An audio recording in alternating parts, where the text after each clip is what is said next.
אלוהינו לקי נברך, אלוהינו לקי נהלל, אלוהינו לקי נגדל, אלוהינו לקי נשחק, אלוהינו לקי נרומם, אלוהינו לקנודי ונשתבי.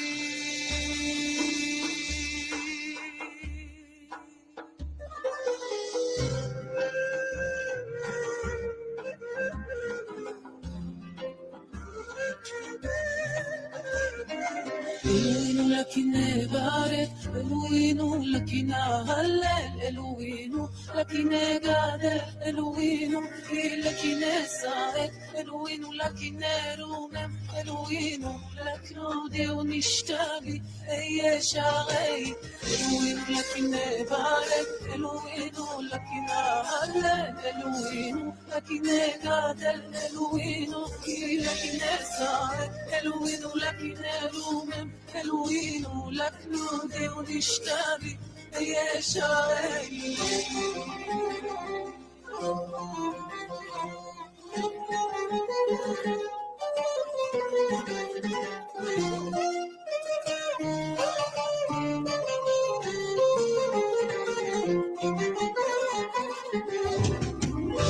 מברך, מהלל, אלוהינו, גדול אלוהינו, נסעי, נשתבי, לאדום כלאולה, יאום לאפקר רעה, מברך.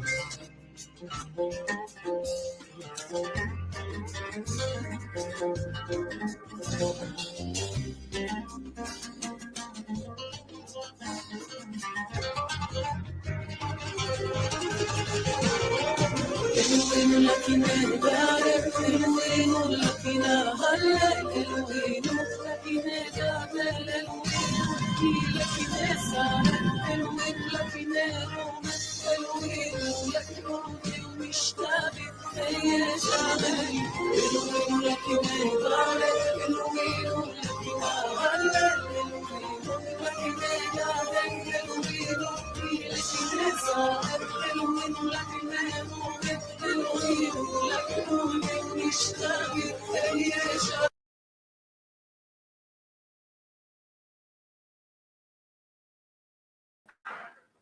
Are the black bases like kind Hey, now we're live. Hello, it's your good friend Colette and Ariel from Asher's Orchard. We're going to be doing our Marzihu celebration today, and during the music I was just chatting it up with my ma. We had the whole family together. It was really beautiful, and that's what it's all about. Everyone can say hi. Hi. Hello, Ariel. And whoever else is out there. Oh, okay. Oh, do you have any words to begin with, Ariel? Or do you want me to start with the ritual? Not particularly. Okay. Everyone, come around. Maybe you could make like the big screen, thing, while I do the ritual thing. Do you want to? You have to watch. Can you move the camera to over there, Josh? So yeah, well, I can move it like here. Okay. No, me, not you. Is there a candle or something? You guys can come here. Okay. Are we background dancers or what? You're gonna have to go with the flow. This is my holiday. You two on the Marzihu, we, our little society, have gathered here today to pay homage to our beloved ancestors, our beloved begotten who had gone to the land of Sheol in the Aprit. They've become shades that walk upon the earth, and they walk upon us in now, with their little feet, ghost feet. And we you'd think we'd have drunk the wine. Well,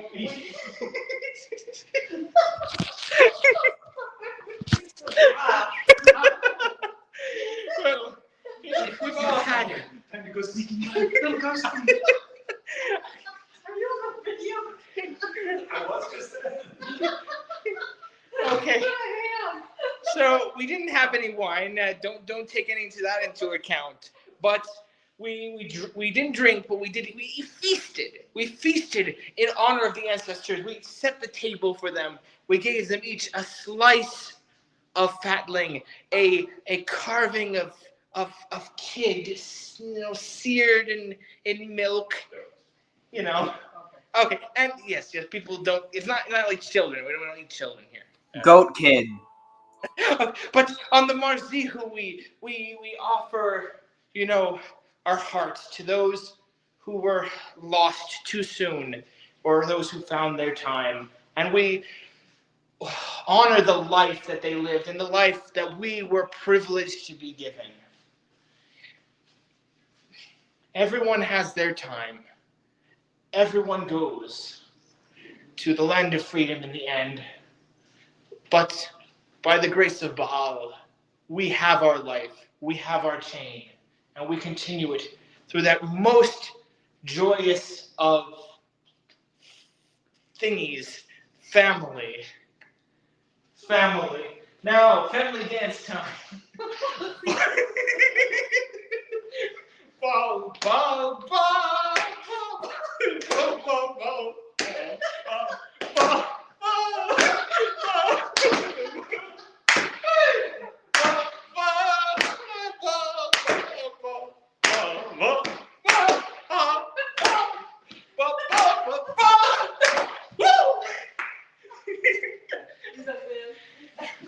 You see, these are beautiful memories, and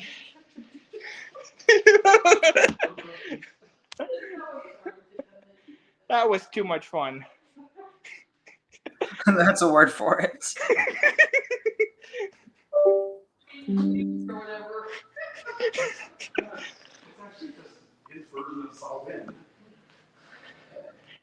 Dan said it's my version of Samhain.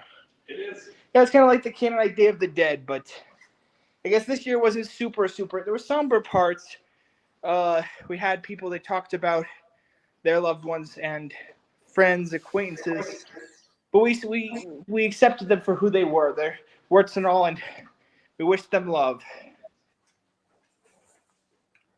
Yeah, I will admit I don't know a whole lot about the Marzihu. Like I did write a paper, or I forget if I wrote a paper on it or if I was going to, but basically looking at it in comparison to there's this one tradition that I'm actually going to look this up before I speak out of turn and make myself and speak incorrectly, but that just the whole tradition of like ritual feasts in memory of the dead, like that's something you see a lot in the ancient Near East, and beyond that. Bye, Ma. Oh, good night, Josh. Bye, Garth. Bye, Bye, Dan. Josh. Bye, Jeremy. Thank you so much for coming. Yes, thank you. For sure. Take care.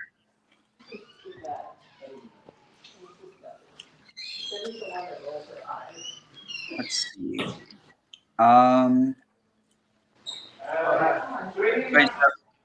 Let's see. So as I understand it, the Marzihu is very much like that kind of festival. It would have been very important really important ritual for practice at Ugaritic. One of the main texts actually that we have about the Marzihu actually kind of brings levity into it, which you wouldn't really expect in a Near Eastern text about a ritual involving ancestors and the dead. So all the gods are gathered together at their Marzihu table, essentially. And El, aka God, he gets very drunk. That's relatable. And he starts feeding the dog meat from the table, and his wife, Ashura, is just scolding him. He's like, "What are you doing feeding dog meat from the table?" and then he kind of like gets so drunk he dies. He goes to the underworld, and then he comes back. So that's the summary of the myth of the Marzihu from Ugaritic. Interesting. Which I guess goes to show that people in Ugaritic, scribes in Ugaritic, had a sense of humor. Who would have thunk it? Yeah. I mean, ever since the year after high school, I've tried to limit the amount of times that I've gone to the underworld and then come back. If you get my drift, only drink a certain amount. Limit yourself to just 3 or 4 drinks before 9 a.m.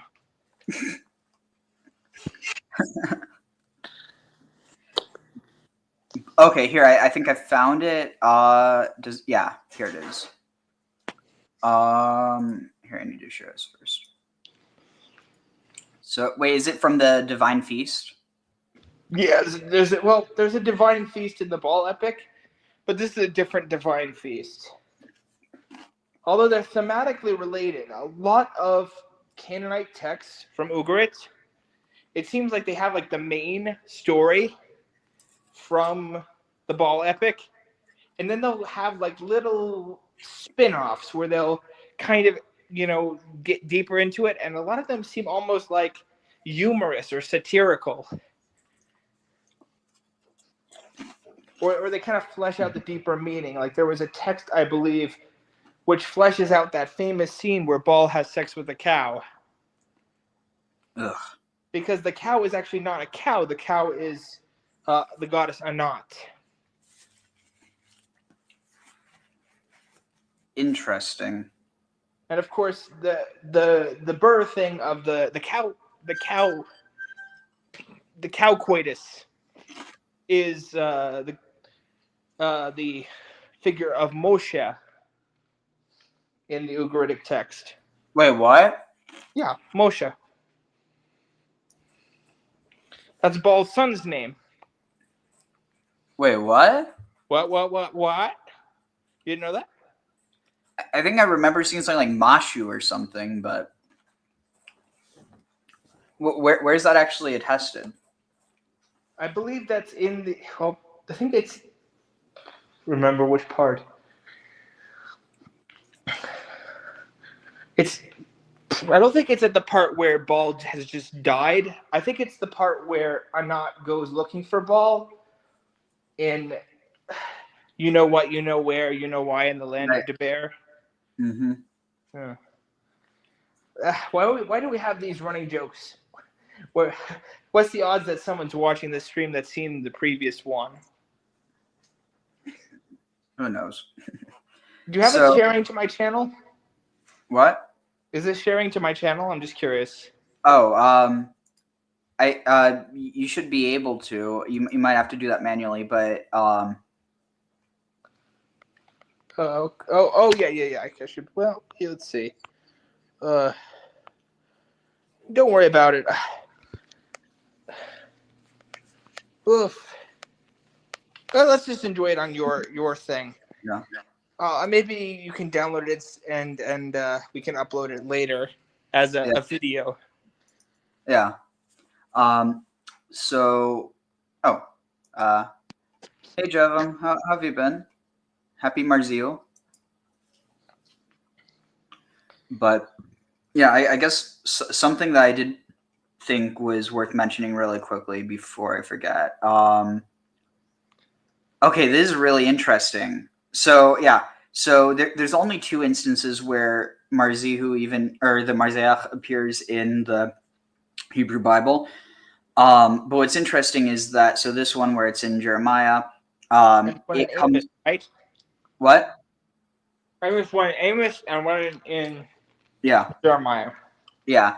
So starting off before that, it says, "You are not to marry and not to have sons and daughters in this place."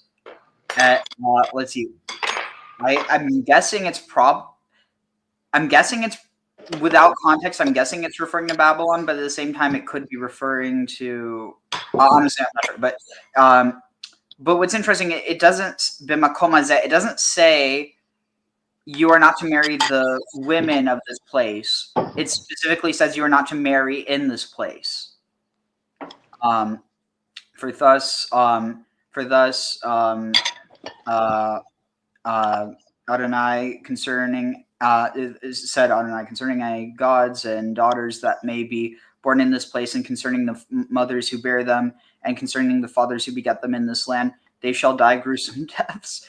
Okay, so it's also interesting though, because it's talking about death in the context of what's about to be mentioned. They shall die gruesome deaths. They shall not be lamented or buried. Notice this, lamented. They shall be like dung on the surface of the ground. And then it's interesting, the reference to dung, it'll be relevant later. They shall be consumed by the sword and by famine, and their corpses shall be food for the birds of the sky and the beasts of the earth. For thus said Adonai, do not enter a house of mourning, a Beit Marzeah. It's not house of mourning. It's a house of like happy crying, revelry, mourning cry, feasting cry.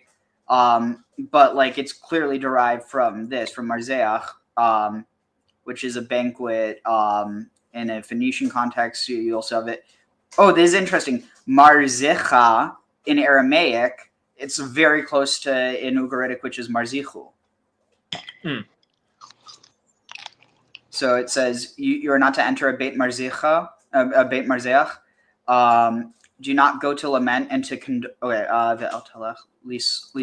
what's this? To wail and not to shake, waver, wander, move to and fro, flutter, show grief. Oh, it is interesting. It probably means like you're literally moving around. It kind of actually reminds me of how some religious Jews, they'll move around when they're praying or when they're sharing a story. Lahem.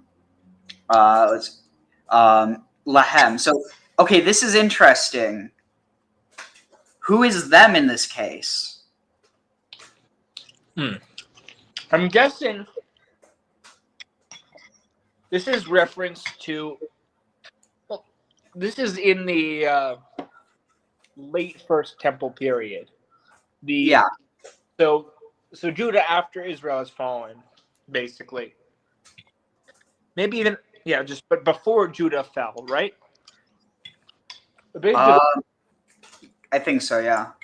The big divide is that the priesthood in Jerusalem is trying to delegitimize any kind of Judean practice outside of their control. They're trying to centralize power around the capital, much in the same way that Akhenaten did, where he's not necessarily believes that none of the other gods exist, but he's trying to centralize all religious worship around his institutions. In Akhenaten, the same thing you'll see with the priesthood in Jerusalem. And you notice that these quote-unquote righteous kings, Josiah, Hezekiah, these are the ones who are in the pocket of the Jerusalem cult, essentially. And therefore exercise the prerogative of the central cult in wiping out alternative systems of worship. And all these prophetic sort of injectives against different religious practices, these are describing basically just what any Judahite person would have done outside of this new reformed Jerusalem-centric cult. So this is what we're looking at. It's like the original Judaism, I guess, the Judaism before Judaism. Well, Israelite religion. Sort of, yeah. But it's specifically to Judah, I would say. Well, although it's a context that's universal to Canaanite religion. Well, I mean, to figure that out, we'd have to figure out which place they're talking about. Well, it's hard to tell which particular cult site in Judah they're referring to. One of the main ones was at Lachish. And this is one of the places where the political history and religious history kind of intersect, because the Assyrian invasion of Judah in the time of Hezekiah, if I'm not mistaken,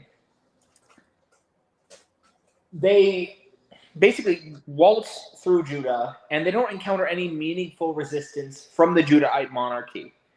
Rather, the Judahite monarchy, they take all the troops and they hold the capital of Jerusalem. But Lachish is a strong enough fortress that they can hold out on their own. And they are the primary religious rivalry, the predominant religious rival in terms of cult to the central cult in Jerusalem, which is why perhaps the central authority of the king, who was essentially under the thumb of the priesthood at this Deuteromistic time, it was not unhappy to see Lachish destroyed, its people carried off, and its temples and cult objects taken back or destroyed. So this is what I was referring to. Who is the them that it's saying not to condole with or not to shake with? And so I was looking at the different, commentary. And so here Steinsaltz says, "For so said the Lord, do not enter a house of mourning and do not go eulogize." But here it doesn't say this explicitly. It's interpreting who is it saying not to eulogize? The dead. And do not commiserate with them. It's saying the dead are who you're not supposed to be, essentially connecting with. It's interesting. There's an implication that maybe the dead know something that the priesthood doesn't want people to know, I guess. But I also think that the whole pattern of history of the development of Judaism out of earlier Israelite religion is out of a rejection, a dialectic rejection of what the biblical writers, especially in Ezra, called the Am Haaretz, the people of the land, who were the ones who practiced the traditional Israelite/Canaanite religion and did not immediately conform to these practices that were promoted by the central cult in Jerusalem. The one that was actually, I think the interesting thing is there was a significant difference, I think, between cult in Judah and in Israel. But the elites in Israel who were not deported to Assyria, many of them fled specifically to Jerusalem, and they tried to harmonize the accounts. So the Bible that we get in many senses is an uneven and kind of awkward combination of essentially two different myth sets, two different national myth sets, two different metaphysical myth sets, one of Israel, one of Judah, that the priestly elite in Jerusalem, along with migrants, elite refugees from Samaria. Interesting. So I wonder, do we find remnants of the Marzihu in other descendant traditions? It seems like it would be very hard to determine whether these Marzihu traditions are something that's specifically from a Judahite or Israelite context, or just something universal among all Canaanites, all Near Easterners, or just everyone, everywhere. I think there's something about Marzihu that speaks to a psychological way of interacting with the dead, because it's not something exclusive to a Near Eastern context. I always describe it as Canaanite Day of the Dead. To put it into context, especially in Arizona, people understand that, which implies that this traditional Mexican Nahua, dead tradition, you couldn't possibly be geographically further from Canaan almost, but yet they have very, very similar traditions. And I think this is just a very, very ancient, inherent kind of religious ritual that's absolutely universal among everyone, or at least originally was. It reminds me of the Roman tradition of funeral clowns. Have you ever heard of funeral clowns? Vaguely. So the Romans had this really interesting tradition where there would be different performers you could hire at funerals, and before then you'd coach them, you'd tell them about your loved one, and they would act out the characteristics of the loved one, even exaggerate them. And it would kind of give, you know, the funeral mourners a chance to interact with that loved one more time, to say goodbye or to settle a score or whatever they wanted to do, just to have closure. The idea that we should feel like on a special day that there should be some sort of spiritual transcendence between the mortal realm and, like, say, the immortal realm or the immaterial realm. In Canada, we say aprit, or the netherworld. Or this is something I think that I had something. Shit. I suffer. But it comes with the true nature of death, really. Because death is not traumatic, because dying is necessarily painful. It can be painful, but death is really something scary and traumatic because, one, you don't know where you're going, and two, you're leaving all these people behind, and when your loved one dies, you never get to see them again. And I think this arises from a psychological need to be able to communicate with the dead and finish this unfinished business. Oh, there was a really profound one I had. I kind of thought that it's a little bit like the transubstantiation with the Christian story of Jesus. It's their kind of way of turning something inanimate, food specifically. It's no accident that it's food that becomes Jesus. When these festivals are essentially a way of interacting with the dead. Interesting. And then also the connection with like the underworld or the ground, and the idea that food comes from the ground. Mm-hmm. So we bury people in the ground, or we cast their ashes over the ground, and then we find, the food that we eat, it comes up from the ground. And the Canaanites were not blind to that. They were not blind to how the ground was where the dead goes, but also the things that give us life come from the earth. That's why Dagon was one of the most significant gods in the Ugaritic pantheon, even though he's kind of brushed over in what versions of myth we have that survived. And then also, what else? Mot, at least according to Sanchuniathon, was like essentially the first god in the Canaanite tradition. That it's like, how is death the first thing that emerges? It's because death is also life. Mm-hmm.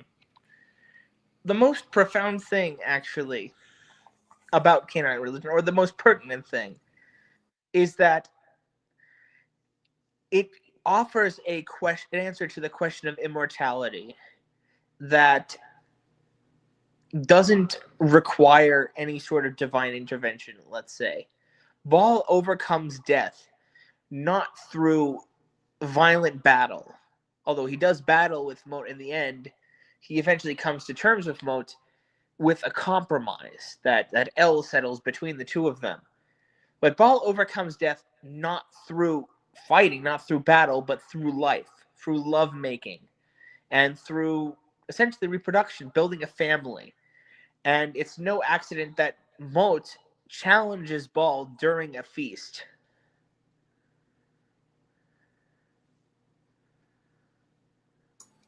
Oh, I didn't know if you were going to go further with that. No. Just going to leave us hanging there. Well, I figured I'd give you a chance to talk today. Honestly, I mean, I have to admit this is a bit more of my weak spot because I don't know as much about the Marziaḥ feast, but I have found some interesting. Where was it? Found some interesting articles. Like, where was I? I literally just saw it before. Here, I'll just read a bit. We can learn more about this feast from Ugaritic texts that link the Rephaim, or the sunken ones, which it's interesting. Sunken, as in, because Rapha can mean like sunken. It can also mean healer. And it's interesting because the idea of those who are sunk into the ground, buried, are also capable of giving healing. It's kind of interesting. But that link the Rephaim to a funerary feast called the marzeaḥ. According to M. Pope, the name of the feast is probably derived from the root word razach, which means in Arabic to fall down from fatigue or other weakness and remain prostrate without the power to rise. That's Pope M.H. and M.S. Smith, 1994. Probative pontificating in Ugaritic and biblical literature, collected essays, Munster Ugarit Verlag. The goal of the Marzeaḥ feast was to get hammered. Probably the best known reference to the Marzeaḥ feast comes from the Akkadian text found at Rosh Hashanah, 13th century BC. One second. Where is I? In which El gets so drunk he sees an apparition and ends up wallowing in his excrement and vomit. A cup found in the same room as the text illustrates the Marzeaḥ.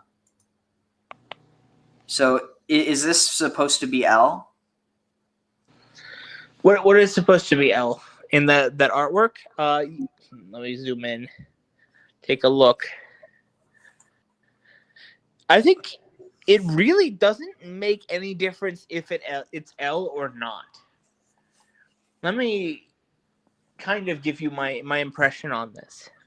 It can be El, but El's function in that myth is as a divine stand-in for, I think, just any human practitioner of this ritual.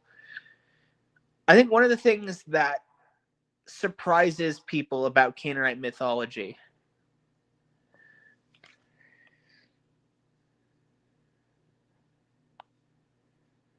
is just how human the gods are.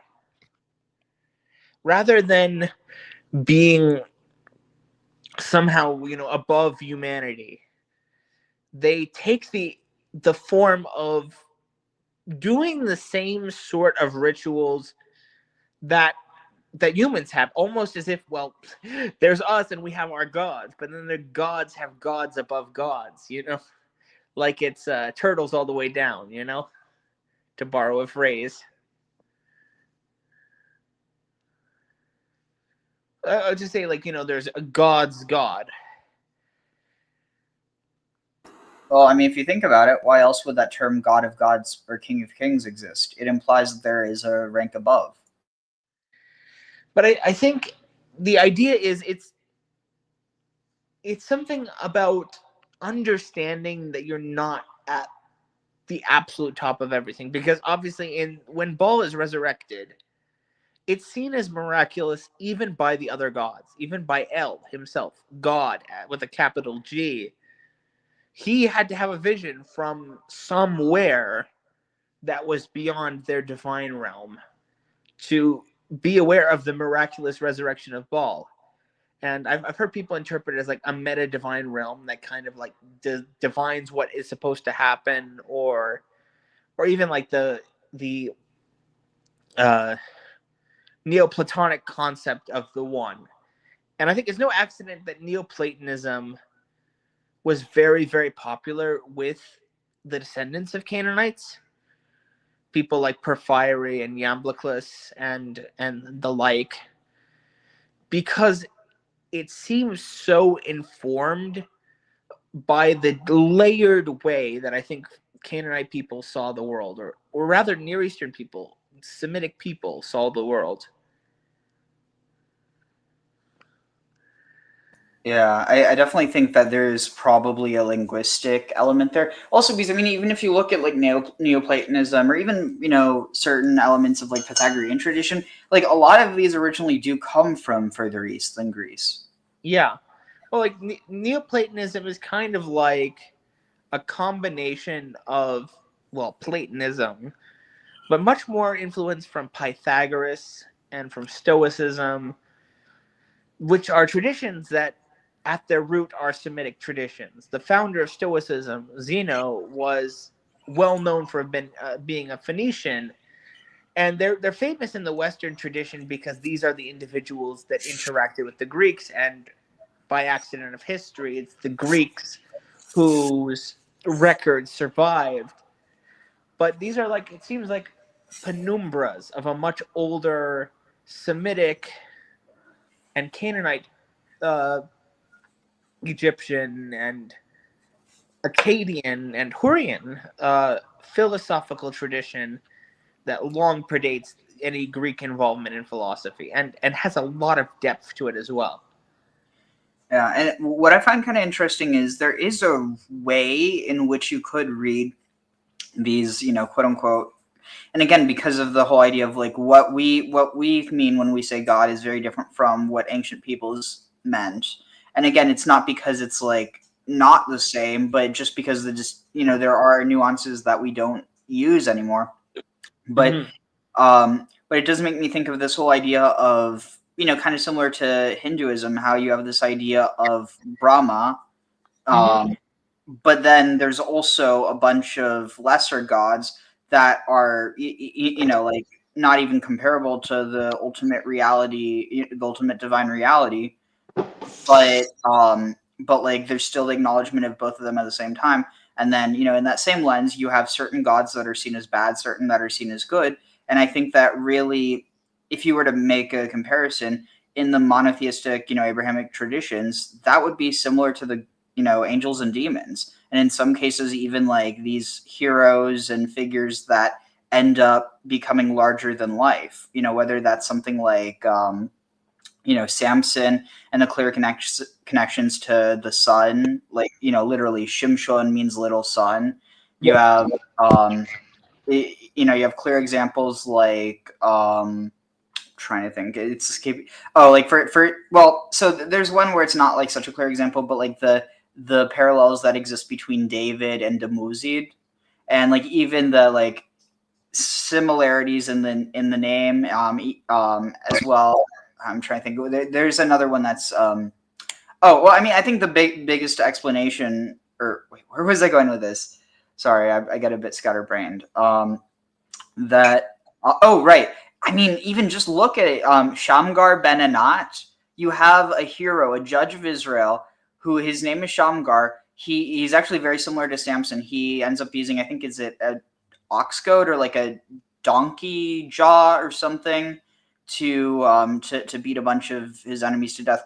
But the point is his parent, because the thing is, this is what's really interesting. You have this both in Arabic and in Hebrew, but you have the terms like abu and im, or what's the term in Arabic, like it's abu and right? Yeah, you can say like yeah. So you have abu and then you have ibn and was it ibn? Yeah, bint. Yeah. So, but notice this: neither ibn or bint. It doesn't tell you whether the name that you're referring to is your father or your mother. Now, because of tradition, but I mean, like traditionally, it would be you'd be referred to as the son of your father, right?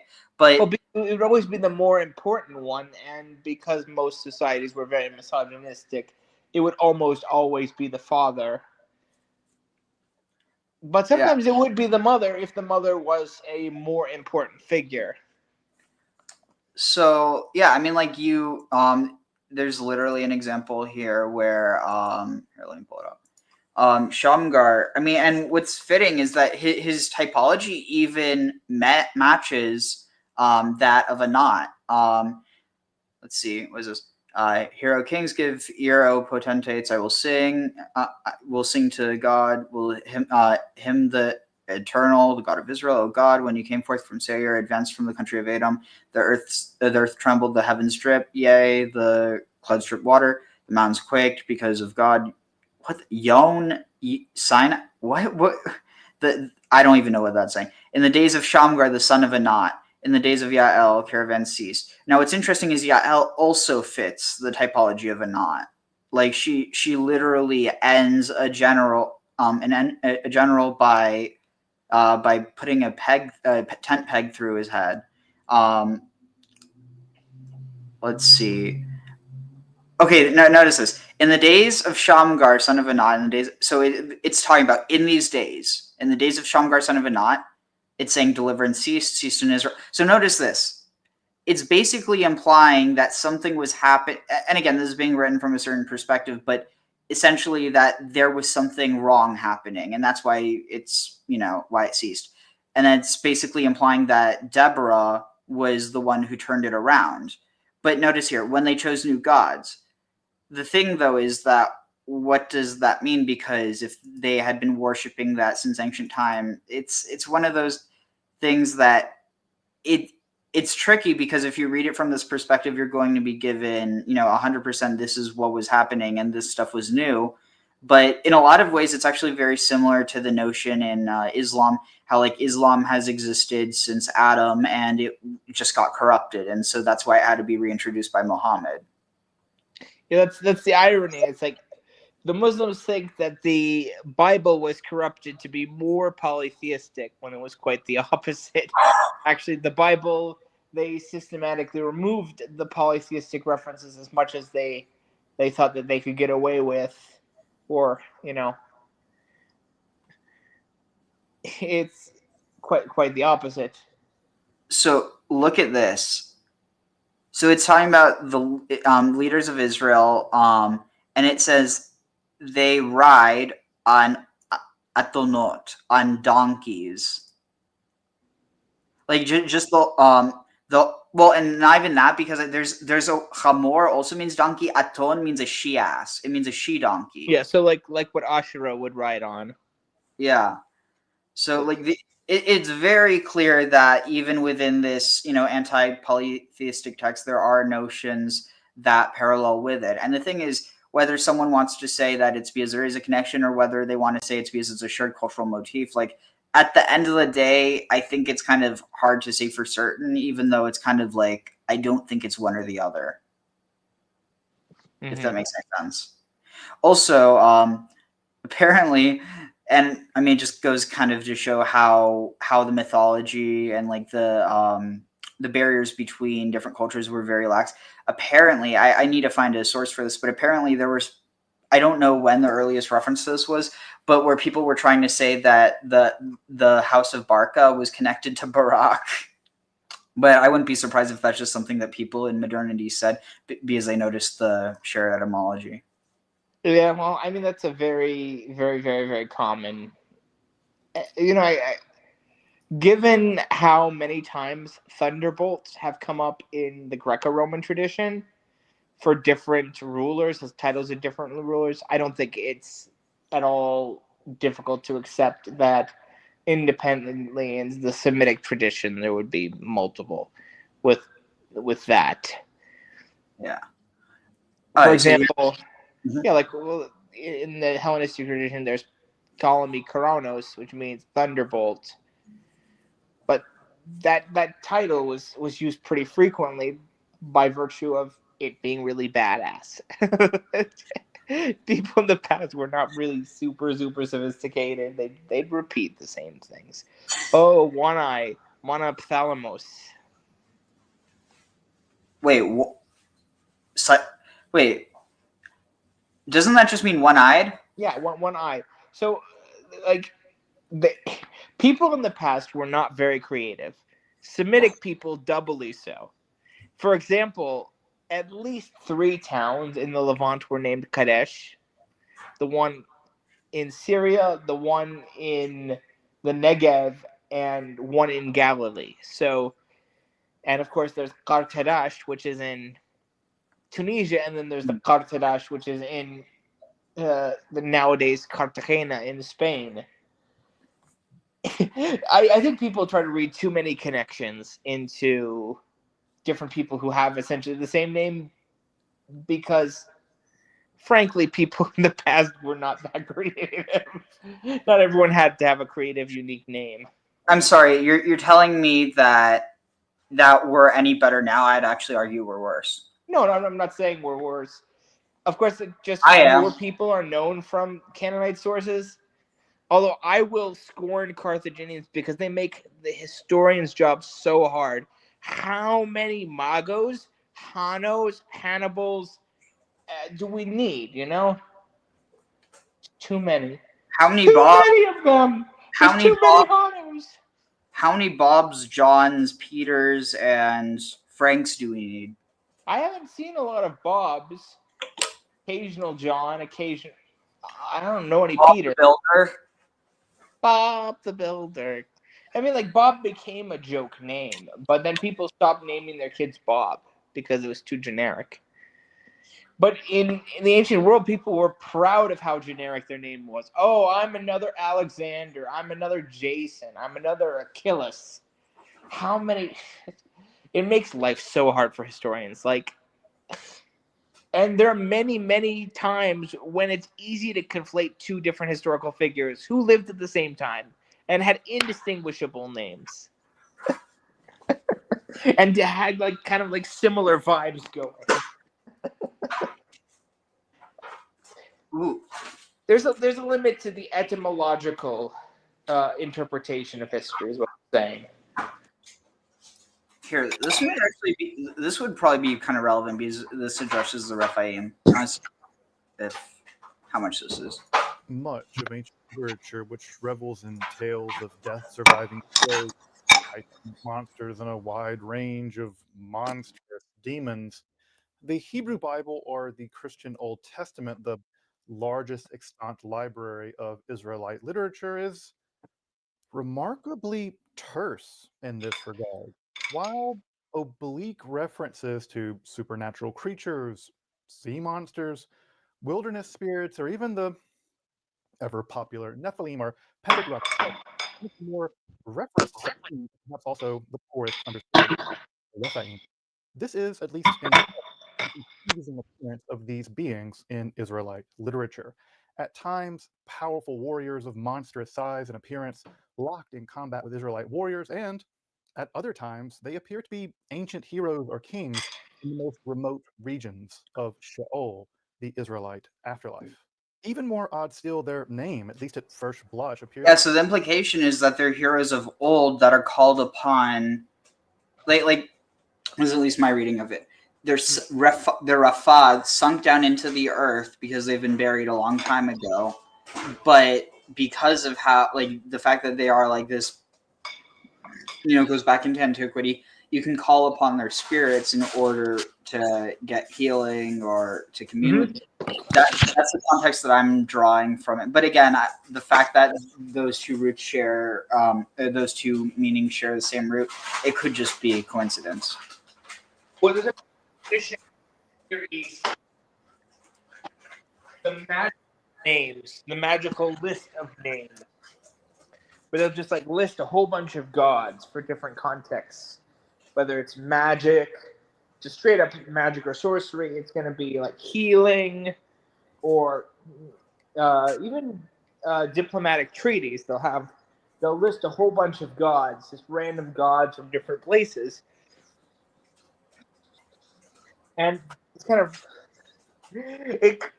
like almost like looking at it today. I can see that kind of vibe in parts of the pagan community, where it's just self-indulgent, like, oh, I know about this god, I know about that god. And people in antiquity weren't really any different than that. Wait, you're telling me that people today aren't different from people in the past because we're people? Yeah, the people in the past were very, very human, and yes, I just try to relate to that, is that they had the same kind of annoying, silly character flaws that people in our community have today. Interesting. And the other thing is talking about like deities who can be called upon, or monsters that can be called upon for healing. Obviously, in Ugaritic, we have the Kathirat, who are 7 goddesses who were called upon for healing, and also the dragon Sataqamat, who was invoked through magical rituals to bring healing, specifically for maladies brought on by the gods. Interesting. This is also related to Hurrian myth, because Hurrian myth was very, very influential on Greek myth and Semitic myth. They kind of introduced the concept of monsters into the story. And I don't know, people who are not particularly familiar with Hurrian myth, because most people aren't, one of the themes is, what's his name? Kumarbi, the old, kind of patriarch of the Hurrian pantheon, can't keep it in his pants, and he has sex with random things like mountains or sea whales or whatever, and he'll give birth to some kind of wait a second. offspring. What about couches? Yeah, it would be totally on theme, actually, because there were all sorts of furniture gods in the ancient Near East. You got the joke, though? Kumarbi, the couch? No, no, because it's not real. But there was this someone was spreading this thing about JD Vance saying that he had sexual relations with a couch, and he never denied it, but it became a joke because he didn't deny it, but it was like a fake quote that people were posting on. But no, it just kind of reminded me of that. Well, the idea of spiritual sex and giving rise to spiritual children is a concept that actually has a very long history to it. And in fact, the Hurrians had this myth, the origin of different monstrous creatures came from Kumarbi's inability to keep it in his pants, or I guess tunic. Whoa. Okay, that's really eerie. You know what that's making me think of? The Nephilim? Huh? Is it the Nephilim? No. Have you ever seen do you know who Ari Shaffir is? Ari Shaffir? Yeah. No. Let's see, one second. Let me see if I can find it. Okay, here it is. None of what you got is as crazy as this thing. This comes from Kabbalah, Jewish mysticism. There's a book in there called the Zohar, which is the most out there mystical book there is. It's out there. And they tell you. I started studying it. It's about ghosts and the afterlife and shit like that. Most of Judaism is honestly just how to live your day-to-day life. Like how to love your wife. We do respect our wives. You just can't participate, but you got to respect your wife. How to love your wife, how to keep kosher, what happens if a goy hams up your soup, all that stuff. And the Zohar is why bother? And it drove men insane to study it. So they say you're not supposed to study it until you're 35 and married. But I saw it on a shelf in my yeshiva in Jerusalem. And I was, Jews are inquisitive. We're nosy on two fronts. I was like, nobody's looking. I'm like, fuck it, I'm cracking it. I opened it up. I thought ghosts were gonna fly out, Harry Potter books. It's just a book. So I read it, and I read one passage before they found me and stopped me, and it was it's about masturbation. I got lucky. So you know how you're not supposed to masturbate in every religion? There's not one religion. There's a good reason why. Why wouldn't you do it? Of course, masturbate. Look how long. I knew you were going to get to this. I was actually going to get to this as well. They have the same thing in Islamic culture, by the way. To make a point, in medieval and early modern Judaism, and I suppose more traditionalist people will still do this, is if you have a wet dream, the assumption is you had a dibuk in a Jewish context, or a jinn in a Muslim context. Well, no, but that seduced you in your sleep. So in a Jewish context, not a dibuk, but Lilith. Uh-huh. And they would have, they wouldn't mention the children of demons or whatever who had seduced the men in their sleep, essentially, in the will, saying, well, you don't get anything.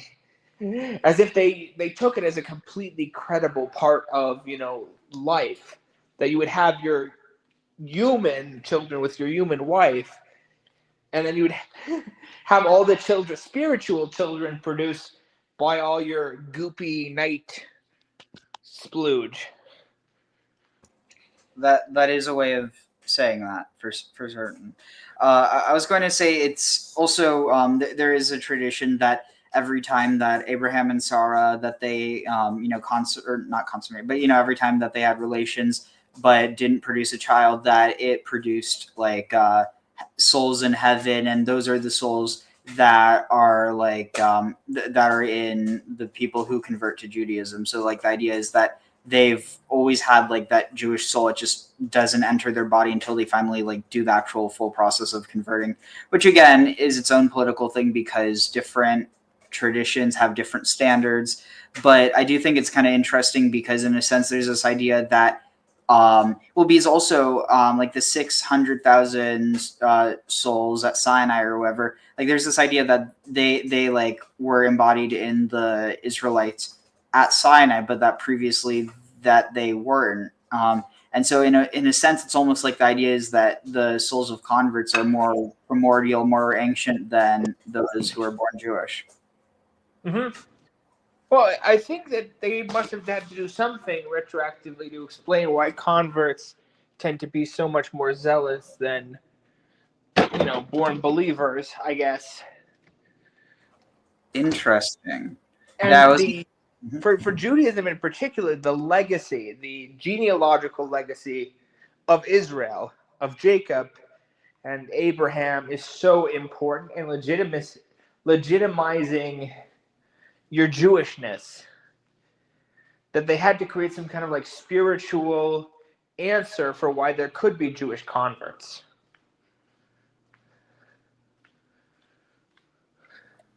Yeah. But yeah, so this is what I was I made your arm.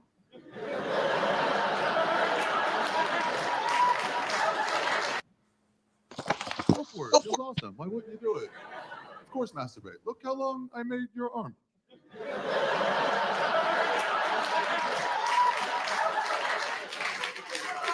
I could have gone with any design. I went from scratch. I went exactly thumb on top on both hands. Come on.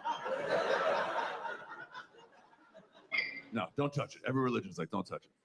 So in the Zohar, it says, when you're masturbating, you do masturbate. What happens is, unbeknownst to you, a demon woman comes into the room. Yeah, I know. And she rides you. She fucks you. You can't see her or feel her. So calm down, incels. And she rides you. And then when you come, it goes into her. And she gets pregnant. Yeah, this is all real shit, dude. Well, whatever. I mean, none of this is real shit, but it's as real as Adam and Eve. And she rides you and she gets pregnant and she goes off to this nether region. Like it's not heaven or hell or earth. It's just like this in between. It's kind of like Stranger Things, the upside down. And she goes and has your baby. And the next time you masturbate, she comes back and she rides you again. Might be a month later, probably like 20 minutes later. And every single time you masturbate, the same demon lady rides you. And every single time she gets pregnant. She might be Latina. Oh my.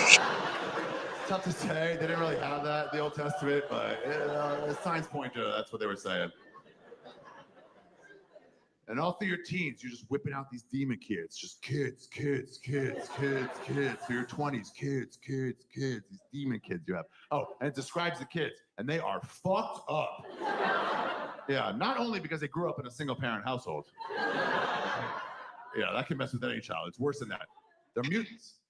Describes them. They're half demon, half human. So they're all like deformed. They got like one short leg, one short arm, like 18 eyeballs going on their side. Oh, and they hate you. Yeah, because I guess somebody told them if you just waited and fucked a regular human, they could have been a regular boy or girl. You couldn't wait, could you, degenerate piece of shit? You saw an inside-out sock on the floor, and you're like, I'm gonna make a little demon baby right now. Yeah, by the way, none of this applies to women. You guys can jill off all you want, scot-free. Yeah, enjoy your first taste of female privilege. But for the men, when we're producing these fucking demon babies going, I hate daddy. Somebody else like, what are you talking about, daddy? Like, yeah, I hate daddy. I hate him too. Blink, blink, blink, blink, blink, blink, blink, blink. And then 2 more pop up because you couldn't sleep on a Monday. What is this? Daddy did it. I hate him. All through your 30s, kids, kids, kids, kids. Your whole life just whipping out these demon babies till you're 90-something years old, and you're like, I think I'll masturbate one more time. I haven't masturbated in 15 years. My Parkinson's will help me with this.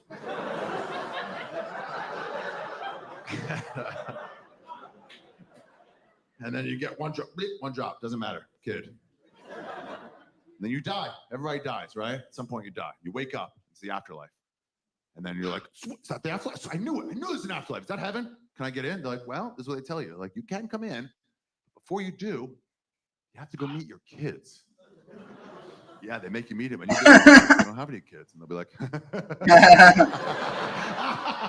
you have so many kids. Oh, my God. Oh, it's my favorite part of the job. Dude, it says here in college you made 11 per week for 4.5 years. So they point you to this house, the demon lady's house. You go over there, you knock on the door, the demon lady opens the door, and you're like, hello? And she goes, oh, hello, mister.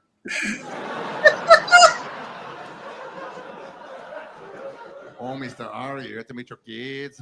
Yeah, I guess so. She opens the door, and there's an army of them. You have no idea how many times you masturbated. It's so many. And they're all just walking around like Walking Dead, They don't say anything. And then one of them finally is like, Daddy! And they all look like, Daddy's here! And they all start coming at you like, why, Daddy? Why can't I be a real little boy, Daddy? I want to eat, Daddy! We all want to eat, Daddy! Yeah, it's a fucking horror movie. Very unsettling. Here's the cool part. That is negative. Here's the cool part. You don't have to take care of them. Yeah, you still got to go to heaven. It just for real ruins the vibe that first week. You meet your like loved ones, your grandparents, like Ari, like I need a minute, guys. Whoa.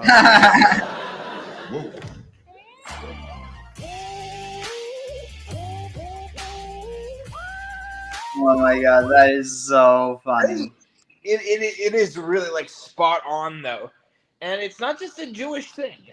Actually, my wife comes from a Muslim context, and in a Jewish context, they make light of this, because it's what people believed in the olden days, But in a modern day Muslim context, especially in Morocco, these kind of things are taken deadly seriously. Even people who weren't particularly religious, they'll have these little superstitions like you can't pour boiling water down the drain. You might make the jinns that live in it angry. Interesting. And I think that the concept of a spiritual creature, well, in the Christian context, a demon essentially just means like a negative spiritual creature. But in a Muslim or a Jewish context, what they would call a demon, or what Muslims would call a jinn, is neither an explicitly negative or positive spiritual creature, but a parallel spiritual creature in a different realm of existence, or a parallel realm of existence. That's why, for example, in Islam, they have the idea of Muslim jinns who are believers and perhaps even like jinn prophets. Yeah, similar in Judaism, the idea of Jewish demons and non-Jewish demons as well. So, for example, there's an idea of like 𝐤𐤓𐤆𝐿, who some have conflated with Baal, actually. Wait, because of his role in fertility in the Islamic religion. But he's described as like this immortal being who with green skin, who brings fertility wherever he goes. and he just doesn't die. He just goes anywhere, everywhere, and he's reported of coming up in many different places for different Muslim holy men in many different corners of the world, even after Quranic times. He's a very he's not super well known, except among like these sort of esoteric people. Yeah, like especially amongst like Tawasuf, right? He's very popular among Sufis specifically, which obviously is Islamic mysticism, as opposed much the same way you talk about the Shekinah in Jewish mysticism. Well,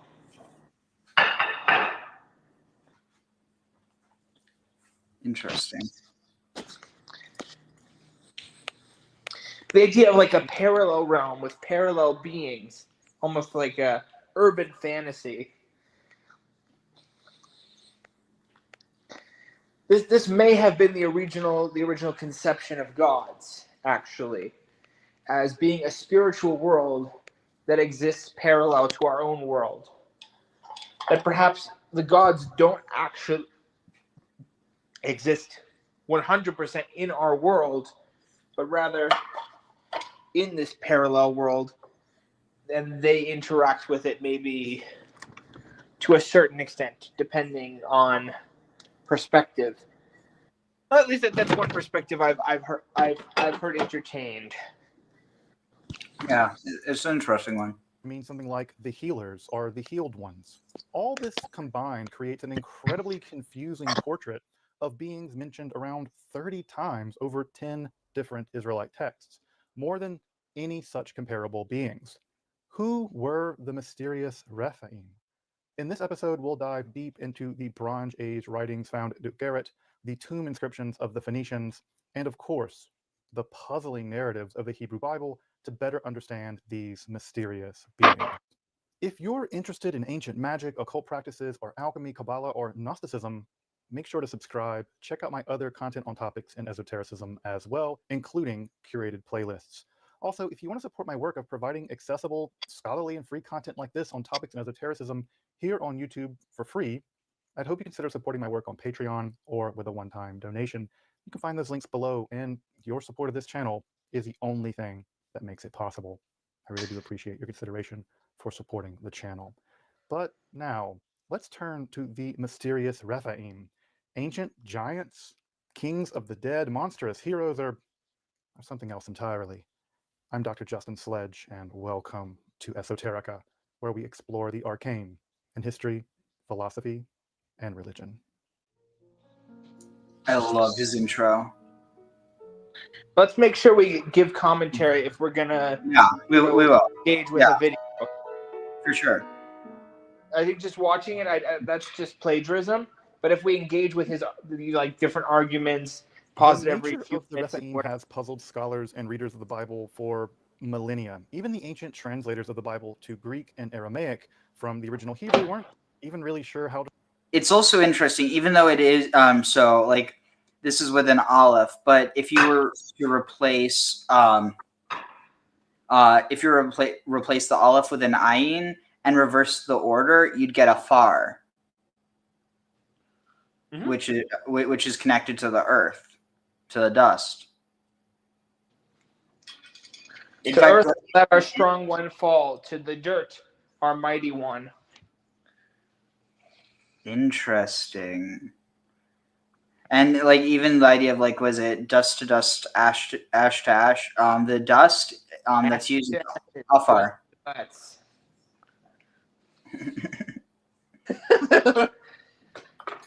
Yeah, I heard that. To render the term, by then it was already mysterious to those ancient scholars.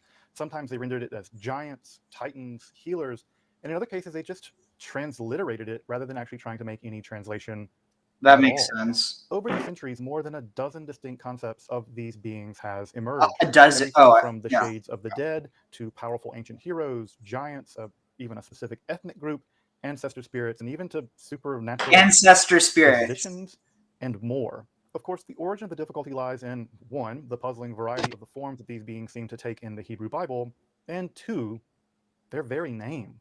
Like many Semitic words, Rephaim is the Has many masculine meanings. plural from the triliteral root resh pe aleph, which by the later Iron Age does mean something like to heal in the medical sense, though the earlier meaning of the root seemed to mean something closer to mend or to stitch together, to repair.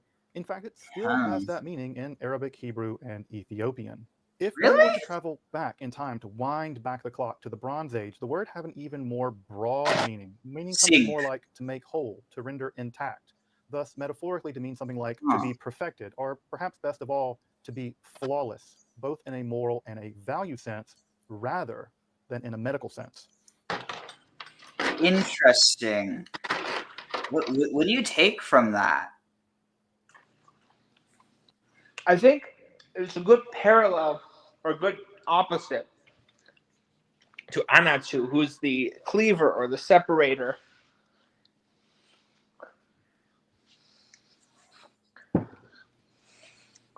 I kind of like get Frankenstein vibes because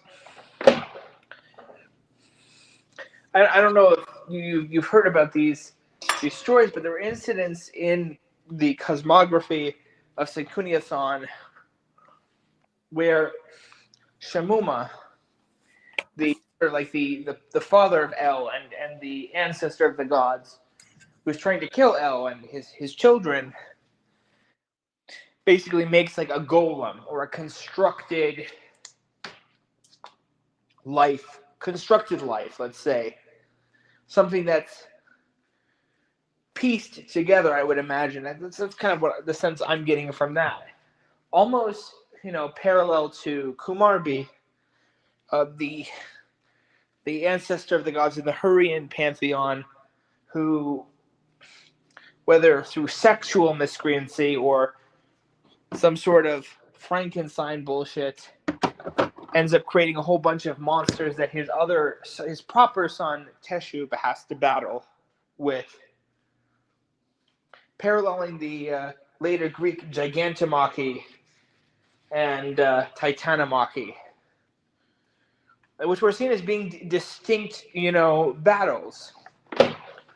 The first battle, the titanomachy, is between two different generations of gods, and the gigantomachy is like the sequel to that. It's these other children of the Titans that are trying to get revenge, the ones that are less obviously human. And this comes from Hurrian myth by way of the Hittites and the Luwians to the Greeks. It's in one of the oldest literate stratum of Greek mythology from Hesiod. Indeed. Kumarbi bites off the testicles of Anu. LOL. Yeah, a lot of this has to do with like severing gonads or genitalia, and then the seed will like pour out and create some kind of being or the other. That's kind of how they understood, sperm. If you just drop your sperm anywhere, it's going to create some kind of creature. And a god has a very powerful sperm. That's why that's why onanism is a really big sin, or is emphasized as being a big sin in the Bible, because, you don't want to give Mother Earth your cum shot. So you might create some kind of weird demon baby. Weird dirt or poop baby. Ew. That's my explanation for an otherwise really weird and puzzling part of the Bible. Yeah. Thus, But one of the most important. Before the puzzling nature of Oh, Rephaim found well, there is another explanation for that. Mm-hmm. It has to do with the idea of like of Yibum, like of that literally that seed is owed to the woman. Well, I think that's the default, or rather the literal, practical reason. But there's also, I think, a spiritual and metaphysical reason. Oh, you're saying like that's why it says don't spill it onto the ground rather than don't waste it? Yeah, it's not just don't waste it. You create something by spilling your seed on the ground. Interesting. Spilling it on the ground. If he gave his wife a good splat, maybe not inside her, but maybe on her belly or her backside, Right. it wouldn't be on the ground. It wouldn't be making like weird poop babies. Interesting. Hebrew Bible, we have to look much, much further back in time to the myth history of the Bronze Age world of Canaanite Ugaritic. First excavated in the 1930s, the site of Ras Shamra Ugaritic is our best glimpse into the world of Bronze Age Canaanite culture, especially the literature of What that does religion. Ras Shamra mean? I know Ras is head. Shamra. It What's means that? fennel. What? It means fennel. Really? Yep. Very Interesting. early cuneiform alphabet, many religious and mythological texts survived the Bronze Age collapse on clay tablets. Where they were This baked. pretty vast literature provides us with an amazing glimpse into the religious literature of Canaan centuries before Israelite hegemony in the regions to the south. It is here in the myth cycles, the liturgical literature, and other fragments that the Rephaim first appear in history. Though, even by this early stage, their nature and identity seem to have been long since standardized. Even by the 14th century BCE, the Rephaim are already known to the writers. While never the star of the show, the Rephaim do pepper a range of texts, including central narratives like the Baal cycle, the legend of Akkad, and the tale of King 𤐤𐤓𝐆, where they generally appear with a very similar group of traits. King 𤐤𤓗𝐆. Doesn't that would be like Melk 𤐤𝐤𝐆? Doesn't that literally wouldn't King 𤐤𝐤𝐆 essentially just be Melkart? I'm wondering if his myth got transcribed into the myth of Melkart. But there was a historical King 𐤤𝐤𝐆 behind the myth, who was one of the founders of the Mitanni kingdom. Interesting. In 𐤤𝐤𝐆. the myth, he's mentioned as coming from a land that I think is vaguely alluded to be something like the Manda land. I'm not sure. This is yeah. Going around to different cities, essentially extracting tribute and trying to interact with the local gods. Basically, set down roots that he doesn't already have in his new territory. That totally fits Melkart, because he's the god of like of colonization, of spreading out, of trade. One of the issues I think is could be explained just by the evolution and renationalization of different myths. Is Melkart is very, very closely tied with the city of Tyre, whereas 𐤤𝐤𝐆 is more like, well, is an Aryan figure from the Eurasian steppe. What's the issue with that? It could have been adopted into the Semitic tradition as Melkart, taken from.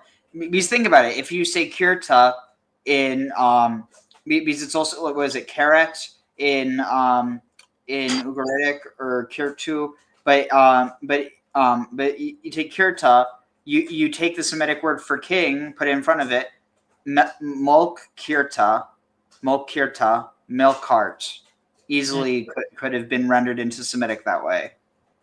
Could be. It's also interesting because what is this? He also interacts with Horono, the master of demons, which is interesting because Horon is. It almost seems like the difference between Mot and Horon. Mot is the god of death, and Horon is like the god of like the spirits of the dead. It's like Mot is kind of bodies like the transitional aspects of death itself, and Horon is a chthonic deity that rules over the underworld, but also is a healing deity who would be called upon, for healing and such like. Yeah, and then there you also get that kind of that connection back to the sunken, the buried, but also the healing. Like with the Rapiuma. Yeah. Oh, I should Mm. mention that many of these texts were actually written down by the same scribe, Ilimiku, whose signature on those tablets has given him a taste of immortality. He might be one of the Rephaim now.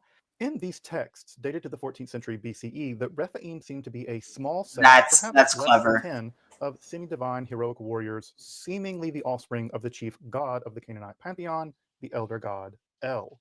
Here they're associated with riding in chariots, feasting at divine banquets such as the famous and mysterious Marzeaḥ, where Ooh. so drunk that he Interesting. That's a really nice connection. at divine banquets such as the famous and mysterious Marzeaḥ, where Let's see, where is this? Thukamuna and Shunama, the creeper, the one having two horns and a tail. So it's almost like they're the ones who bring him down. Maybe they're almost like, oh, this is interesting.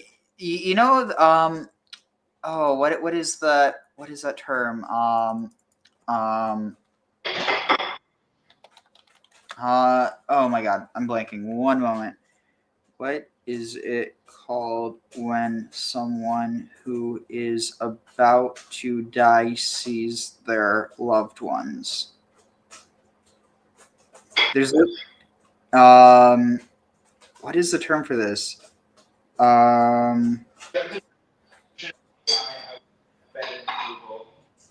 Do you know what I'm talking about? Yeah, that concept. Maybe it's almost like this idea of like the spirits of the dead that they come to bring you down. Well, I mean, they can bring you down or bring you to the other side or something. Yeah. The guide to the other, yeah. Well, but think about that. That we only have this idea of the other side, as opposed to like the underworld, because of the acknowledgement that that like our consciousness and bodies aren't one and the same, not strictly. And so that means that even after you're buried, the consciousness that was you is like somewhere else, as opposed to in the ground. Mm-hmm. But yeah, The idea of underworld comes from I can't hear you. But I wonder how much the concept of the underworld comes from we're buried alive in antiquity. Ooh. Honestly, I do kind of wonder how, because I think a big part of it might also be underground cities, like you have in, was it Drunkenness? Yeah, well, they have different underground cities in, I think, 𝐤𐤓𝐤𝐿 and totally. I would be surprised. I'm not an expert in that. Mm-hmm. Let's see here. El's actually said to have gotten so drunk that he crapped himself and then he fell into it. The text actually ends with the world's first hangover cure, or at least one of the earliest hangover cures that we have. So there's that. Putting that over there, the Rephaim are also said to have had a kind of brotherly kinship, with a few being kings and righteous judges, such as the famed Daniel, who's actually going to reappear in the Hebrew Bible book of Ezekiel. That they are divine progeny, though, capable of dying, gives them the right to rule and judge, with this theophoric Resh Pei Aleph being popular among Ugaritic names. The text even indicates where they are said to have emerged, somewhere in the Bashan region in what is now Lebanon and southern Syria. I wonder, does that imply that Raphael is a Rephaim? I know. You need to argue like a lawyer. What? Argue like a lawyer. Oh, shit. Did you just spill a little, I don't know what that was. I was just doing the dishes and I got some water on the floor. No demon babies from that, at least. The problem with doing a party is you have to do all the washing up. True. In fact, Psalm 65 in the Hebrew Bible seems to record a very ancient memory where El, again the main god of the Canaanite pantheon, first dwelled on a mountain in Bashan before being transferred for political and cultic reasons to Mount. First Wait, dwelled what? a very ancient memory where El, again the main god of the Canaanite pantheon, first record a very ancient Psalm 65. Let's check this out. Texts 65.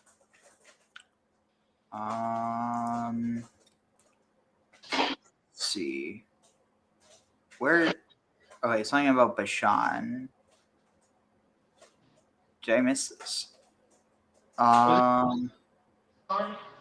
This is saying that it's like connected to yeah, I don't know how this is connecting to Bashan at all. This doesn't, I don't see it. I don't know how he's connecting that. I'm probably missing. Wait. Oh, wait. Psalm 60. Syria.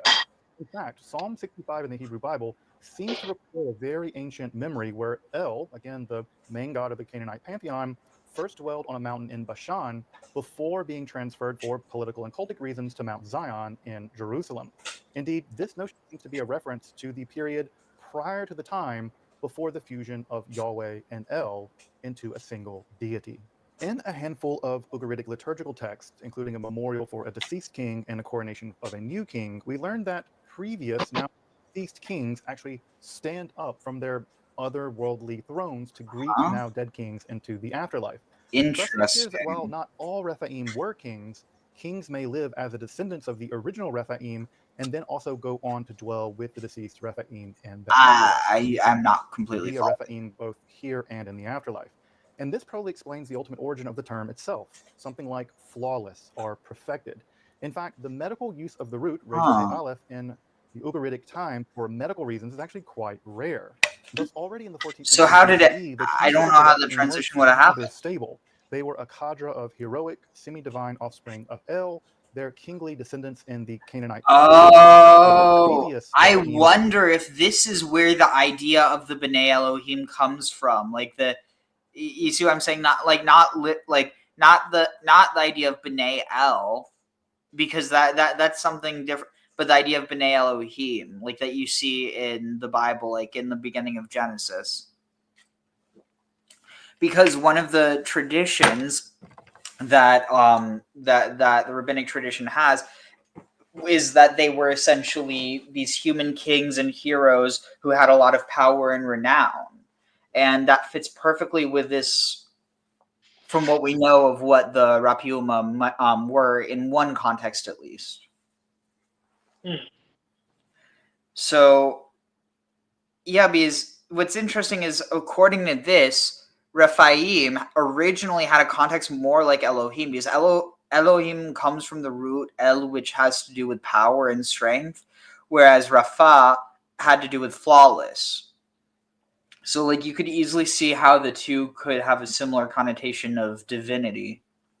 Yeah, well, there's lots of cases where there are multiple parallel categories of, like, for example, in Indo-Aryan religion, there's the Devas and the Asuras, who are, in one religious tradition, the Devas are evil and the Asuras are good, which I think is the standard in Zoroastrianism. And the other, the Devas are good and the Asuras are evil. And it's interesting because Deva comes from the same root as Deus, meaning like divinity or deity. And then Asura comes from the same root as Aesir. It is. That's exactly it. And of course, in the Nordic mythologies, there were different, the Aesir and the Vanir. Yeah. So it's hard. It's not surprising that there may be different lineages of God even in the Semitic pantheons. Yeah, and it's also interesting because you have the Aesir and the Vanir, but in Deva, you have Va, so maybe it's like the Deva, and then the De gets dropped because you have Was it? Yeah. If you have the maybe just assume that the day gets dropped. You have va, and then that could have like, I don't know. I'm not great with Indo-European languages, but maybe the near got added on, and so that you have the asir and the vanir.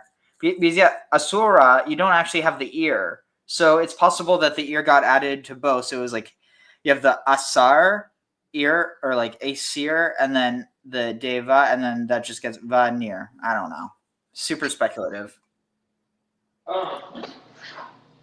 Yeah.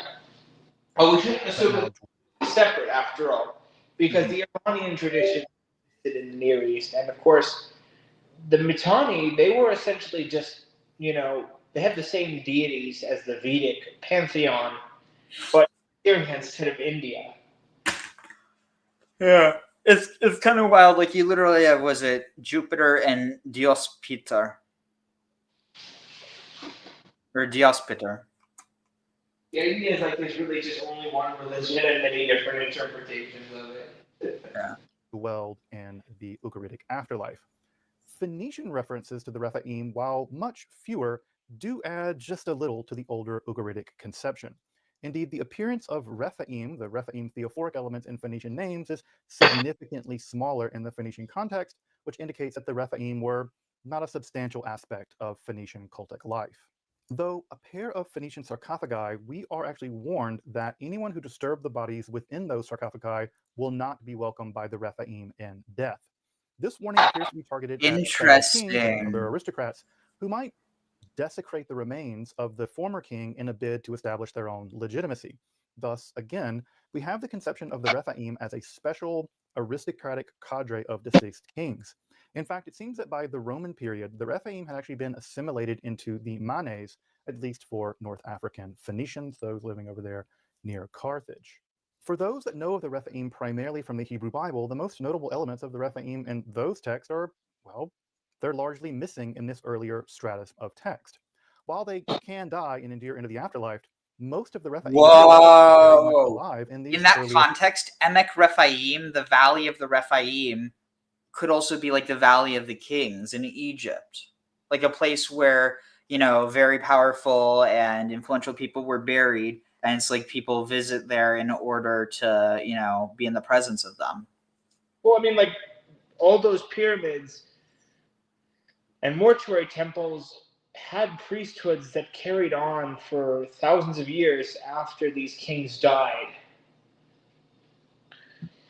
Their cult was objectively divine, and the idea of a strong dividing line between Canaanite and Egyptian gets very, very blurry the further back you get. Like in the pre-dynastic period, there really wasn't a clear cultural line between Lower Egypt and Canaan even then, to a certain extent. The idea as separate from a Canaanite had to be invented. It's almost like you could think of the Southwest US and how it kind of like you could say it's American, you could say it's Mexican, and you wouldn't be wrong in either case. Probably by the late Bronze Age, there were more Canaanites living in the Egyptian Nile Delta than there were in Canaan. Interesting. That's honestly similar to Jewish history. Basically, for most of Jewish history, there's been more Jews living, in diaspora than outside, or than in the land, than in like Canaan. Mm-hmm. Well, that was the norm, Even when there was a Jewish state in the Levant in antiquity, still the majority of Jewish people lived in Egypt at that time. Even as far as like Nubia, you see large communities. And when you see even like a well-preserved temple, that's not representative of just, there's one temple. Yeah, there's one temple you have proof of, but there was very likely many Jewish and Canaanitish temples throughout Egypt of various varieties. Mm-hmm. throughout the Bronze Age and the Iron Age. Well, definitely the Iron Age. Further, while they are heroic in nature, there's no reference to their being giants or otherwise monstrous. In fact, the opposite is true in these earliest texts. The Rephaim are praiseworthy, wise, and kingly, and they welcome people into death. And this welcoming at least kings into the afterlife is among the very best afterlives one can achieve. Join the Rephaim in death. Virtually the opposite in every respect, the depiction of the Rephaim in the Hebrew Bible, where they are monstrous giants, the constant enemies of Israel, and their doom in the afterlife is worthy of derision and mockery. Now, to understand this shift of the Rephaim in Israelite mythology, let's explore how they appear in the surviving library of Israelite literature, the Hebrew Bible, also the Christian Old Testament. The Rephaim are mentioned about 30 times across 10 books of the Hebrew Bible, thus making them among the most attested supernatural beings, for want of a better word, in that text, next to members of the divine council, especially messenger beings such as angels. Alicia? Oh. In fact, in many ways, the Rephaim come second to the angels in terms of references. Generally speaking, the Rephaim of the Hebrew Bible can be split into two distinct groups, living and dead Rephaim. Of the living Rephaim, a further subdivision is possible. Those that live over in the Transjordan, apparently the traditional home of the Rephaim, and those that live west of the Transjordan, especially their connections with the Philistines. The Rephaim of the Transjordan appear during the Abraham narratives in Genesis, where the kings of the east defeat them in battle, only to reappear at the end of the Israelite journey to Canaan, where we learn that, in fact, they're giants. Dead? The first reference really to their gigantic stature in the literature. This is curious because in the earlier battle starring Abraham, which is probably the point of that story, to make Abraham out to be a kind of heroic warrior, the alliance of the Eastern Kings seems to pretty easily defeat them, and there's no mention made at that point of their stature, gigantic or otherwise. Of course. So it's probably referring to almost like a dynasty.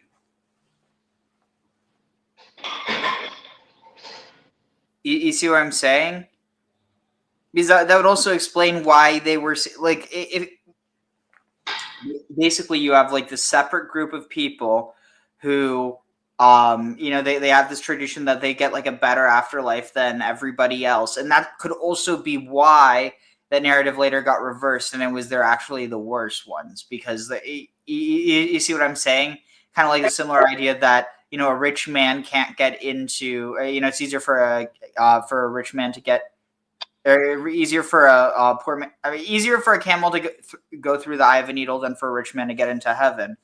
I would not be surprised if these are connected to this tradition, but like basically where it started off with, the wealthier you are, the like basically your existence in the current world was seen as connected to like fate in a way that I think later on it got seen more as a test. And so the whole idea was that if you were this rich, this very arrogant, haughty person. But see, that's the thing. Originally, and it's the same idea, even the whole idea of, nobility. Nobility, people don't tend to associate the word noble with nobility because of the way that it kind of got flipped. You see what I mean? Mm-hmm. Well, the idea seems very strange to us now, but in the day, nobility really meant something that people thought was foundational to their culture. They really believed that there was this class of people who were above everywhere else.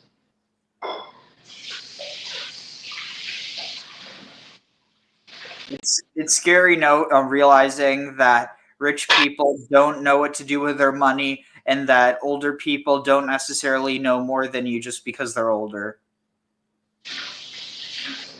Yeah.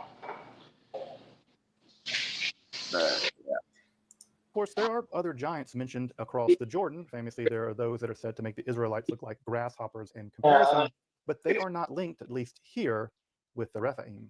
In fact, this is all probably part of an elaborate rhetorical device to make all of Israelites' enemies appear to be gigantic or otherwise monstrous, to amplify the value of the eventual Israelite victory in the narrative.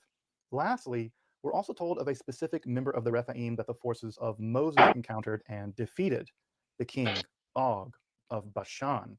While in the earlier narrative found in Numbers, Og is simply defeated along with his sons. nothing And related about his Bashan used size to be there, associated the with later text in El. Deuteronomy makes him to be the last of the Rephaim, who stood about 14 feet tall or so, and whose famous bed, or eres, which I actually think is probably a sarcophagus, could, at least according to the text, still be seen in the region of the Ammonites.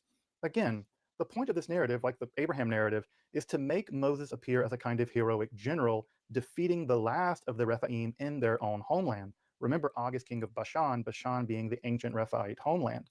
In fact, the text is at pains to point out the dimensions of the Rephaim's homeland in detail, focusing on the Transjordan cities of Ashtaroth and Idrei, sites also directly connected with the Canaanite god El in much older ancient Ugaritic texts. This shows Israelite familiarity with the traditional Rephaim tales, something that we see in the Israelite prophets in a moment, but that doesn't explain their subversion of just that narrative. While the more ancient narratives revel in the heroic victories of the Rephaim, the Israelite narrative hails their defeat and annihilation. We'll get to why in just a moment. Like the Western Rephaim of the Transjordan, the Eastern Rephaim are also primarily depicted as gigantic or otherwise monstrous enemies of the Israelites, here specifically associated with the Philistines. We learn that some of the elite Philistine warriors were the descendants of Haraphah, especially Sipai, Lachmi, the man of Madon or Midi, depending on which text you're reading. Wait, what? And, of course, the Philistine warriors were the descendants of Haraphah, especially Sipai, Lachmi, the man of Madon or Midi, depending on which text you're reading, and, of course, Goliath, the Gittite, whose spear shaft was like a weaver's beam, which needs to be the title of a romance novel right now. These gigantic or otherwise monstrous Philistine Oh, that was hilarious. remember the otherwise unnamed man of Madon is said to have had I wish I had just some fingers humor. right now. Shaft was like a weaver's beam, What? which needs to be I need to Goliath, have the some Gittite, humor. whose spear shaft was like a weaver's beam, which needs to be the title of a romance novel right now. These gigantic or otherwise monstrous Philistine descendants of the Rephaim, remember the otherwise unnamed man of Madon, is said to have had 12 fingers and 12 toes, for instance, are again introduced into the narrative just to be defeated by the Israelites. Specifically here, the narrative is especially tortured because it appears that a guy named Elchanan is actually the first attested to kill Goliath, with the text eventually, let's call it, edited to give the youth David credit, which is probably part of a Davidic or later Judean kingly propaganda campaign, or even told of a valley of the Rephaim raided by the Philistines just to the southwest of Jerusalem. In all these narratives, like those that take place in the Transjordan, the Rephaim, or the Philistines linked with the Rephaim because of their stature and heroic prowess as warriors, are introduced into the narrative just to be killed by the Israelites in order to establish the heroic character of Israelite Rephaim heroes, Abraham, Moses, and David, respectively. Thus, while the Rephaim as heroic warriors is retained, the Israelite writers seek to out-Rephaim. They're saying they defeated them. Retained, the Israelite writers seek to out-Rephaim them as heroes through the military defeat by specifically Israelite heroes. But note that what's in interesting, mythology, there is a context in which I would argue there are actually Jewish Rephaim. Do you know where I'm going with this?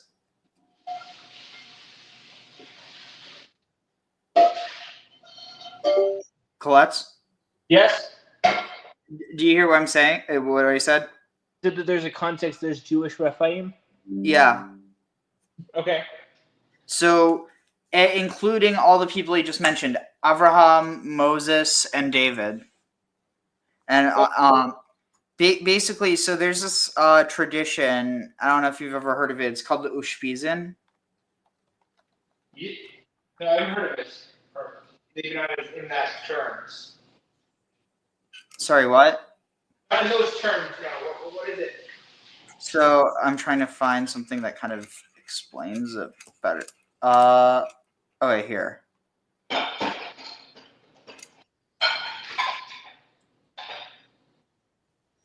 Let's see, videos. Okay, here. If I told you I'm inviting dead people into my home, you'd probably think I'm kind of weird, right?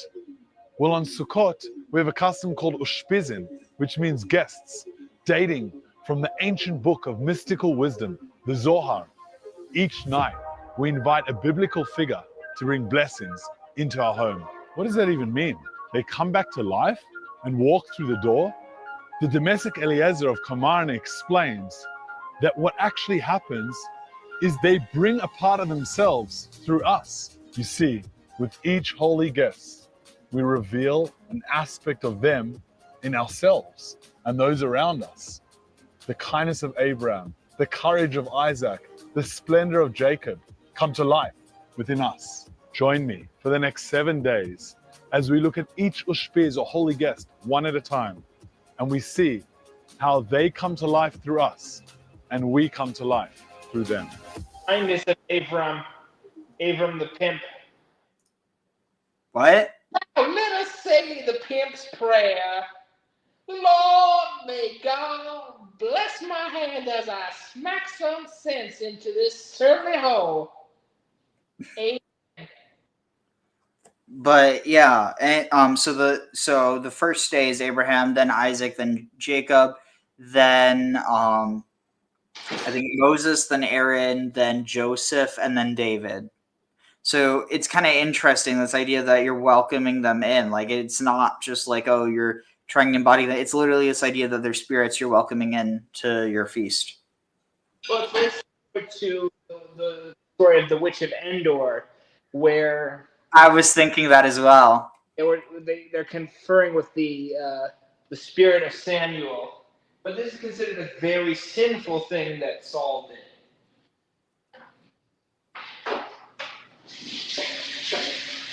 did. Interesting. But yeah, so I think that in a certain sense, Rephaim, it's kind of in the eye of the beholder.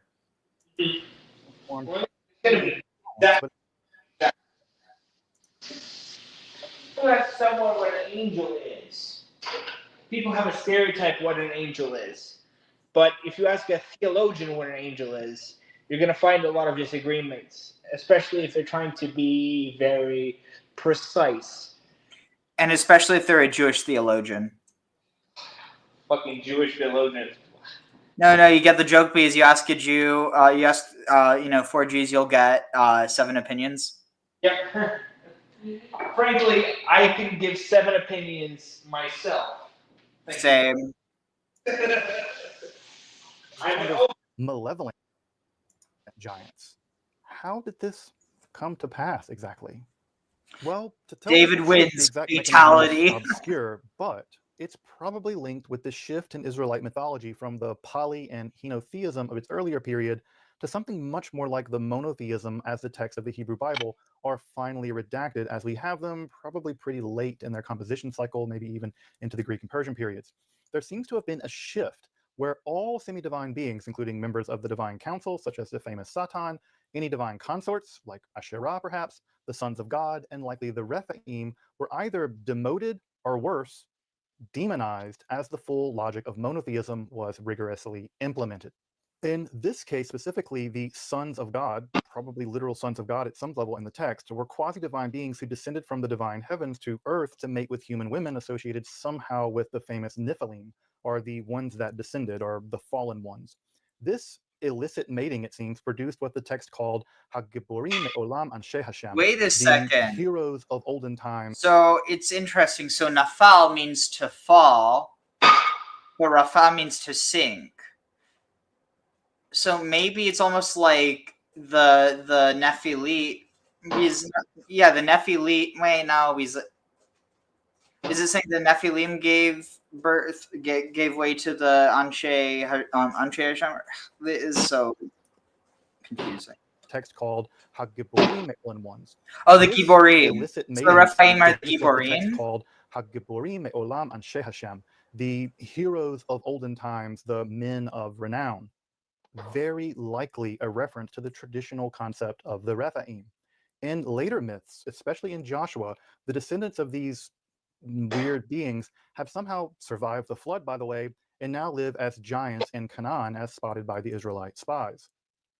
Also, there are some really great midrashim, or rabbinical legends, about how Og, king of Bashan, survived the flood by kind of hanging onto the ark and even kind of surfing on top of it.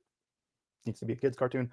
What seems to have happened here is that these two narratives became fused in time with the gianthood eventually also being transferred to the Rephaim, despite that not being a traditional attribute, especially as the role of the Rephaim was inverted in the narrative.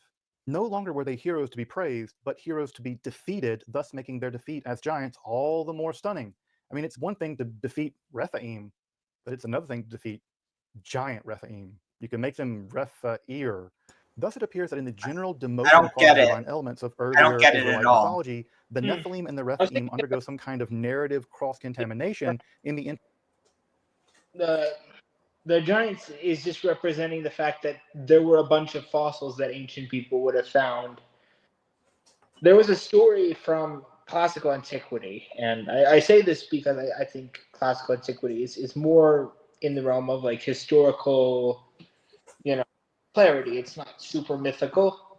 Yeah. But the story was that Sertorius, when he was in Mauritania, modern day Morocco, he discovered the remains of what was assumed to be the demigod Antaeus, a giant statue. But most modern historians assume this to be the remains of prehistoric life, perhaps a mammoth or some sort of dinosaur or whatnot. Wow. It's interesting. It makes sense because this whole idea that like they're sunken in, they have to be dug up. I have no idea. Well, actually, that's how fossilization occurs. The bones get covered by sediment, as far as I understand, and slowly they are replaced with sediment, of a different type of sediment, actually, than the initial organic material that the bones are made out of. Yeah, it's pretty fascinating that stuff like that happens. Like fossilization is a kind of miracle, a real world miracle. Yeah, that is really something that's quite. Well, maybe it's more simple to understand if you're more of an expert. I'm not a chemist. Yeah, but the implications for humanity are huge. Imagine if we didn't have fossils to rely on. It would be a very, very different world as far as our understanding of it goes. Of enhancing the Israelite military narrative, especially for Abraham, Moses, and of course our young boy David. So that's for the living Rephaim of the Hebrew Bible. What about the Rephaim in the realm of the dead? Like the living Rephaim, the Rephaim of the dead also function as witnesses to the power of Yahweh, especially over haughty non-Israelite earthly kings in the realm of the dead more generally. Again, it's clear that the writers of the Hebrew Bible were aware of the traditional Rephaim narrative. Recall that kings in the Ugaritic literature would be welcomed by the Rephaim in the realm of the dead, and they were highly praised, and this was a much desired afterlife in both Ugaritic and Phoenician myths. Remember that Phoenician sarcophagus warns that if you disturb it, you won't be welcomed by the Rephaim. But the Israelite writers actively sought to subvert this idea as part of their own theological agenda, that is, the unique divine supremacy of Yahweh. In the Israelite text, we find that the Rephaim in the Israelite afterlife, Sheol, but rather than them being the subject of praise, we're told that they dwell in the furthest reaches of the maggot-infested darkness, unremembered by Yahweh as a kind of punishment for their haughty pride during their lives. Here the Rephaim are associated with non-Israelite kings who sought to ascribe to themselves divine status, only to be brought down to the depths of Sheol, most famously in the prophecy against Nebuchadnezzar at Isaiah 9, of course, that passage where Halel ben Shachar, the morning star son of the dawn, seeks to become divine and is ultimately transformed into the fall of Satan, or Lucifer, in Christian mythology. In the Israelite worldview, such arrogant kings will never be forgiven or resurrected by Yahweh, thus forever proving that they are the very opposite of divine beings, dwelling forever among the worms of the grave. So they're literally permanently sunk, permanently rafa. It's fascinating. Interestingly here, they are never mentioned as giants. Oh, you know, that's just like the Jewish idea of like, there's certain things that if you don't believe in it, you're like, you won't merit the Techiyah HaMeitim, the resurrection of the dead. So it's almost like this idea that you become one of the Rephaim if you don't believe certain things, that your bones, your body will stay dead. Well, that'd be nice. Better than reincarnation. I'll be reincarnated as a chicken monster. Why not a large growth mushroom forest? No, I don't even have possible. What do you mean? Huh?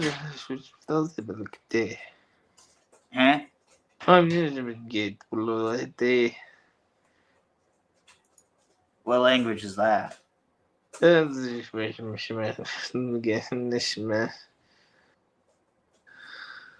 I'm just tired. Valid. Here, we're almost done. Living Rephaim mentioned earlier are specifically mentioned by name in this pretty extreme, terrible afterlife, which is unusual given the normal ideas around Sheol in Israelite literature, showing that this aspect of the Rephaim, though inverted, is more similar to the traditional concept from ancient Canaan. Though it does appear that Ezekiel does allow one traditional member of the Rephaim to go on to fame, Daniel, the judge famous for his compassion on lower social classes and the father of Akkad, not to be confused with the Daniel of the eponymous book of the Hebrew Bible, though there probably are some literary links there. Specifically, Ezekiel mentions Daniel along with Noah and Job as especially righteous people whose righteousness would nevertheless only save themselves and not their children. This establishes, by the way, at least in Jewish theology, that children cannot accrue either the righteousness nor the sins of their parents, with these verses often wielded against the Christian concept of original or inherited sin. Though not mentioned as a member of the Rephaim specifically in Ezekiel, this may be one of the only mentions of such beings in a positive light, in a positive way of thinking about the Rephaim in the entirety of the Hebrew Bible. From this extremely complicated narrative and linguistic interplay, it's much clearer now as to how the concept of the Rephaim became so confused in the centuries and millennia following the composition of the Hebrew Bible. And this is especially true as the memory of the earliest non-polemical layer of the Rephaim myth was lost in the ancient classical and late classical Near East, with only the Hebrew Bible and its expositors as evidence for the nature of these beings. Thankfully, with the discovery of the Bronze Age Ugaritic and Phoenician text, along with a much better... So what's to say? It's we'im, and if petach, and if open, like I'm guessing if you open. If you open the coffin, or if you certainly open, what's that? Alate. I'm not sure.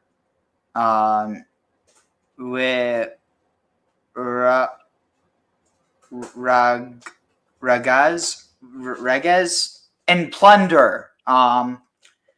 Targozan. Yeah, Targazan. You will certainly be cursed. Or wait, no. If you if you plunder, there's certainly plunder. You plunder to you plunder the Yakon means you will. Oh, means that this is it's the future participle. Oh, okay, yeah. You will. Lach for you. Zara, like you for your seed, I think. Yeah, for your offspring. Yeah, for your seed. B'chaim, in the life of your seed, or in the life. B'chaim. What's this? Tachat shemesh. Oh, for you or for oh my god. For the seed.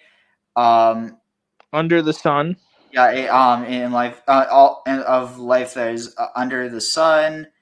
The mashkav. Mashkab. What's that? Wamashkab. Shkab. It's I just remember what that means. the pound. It's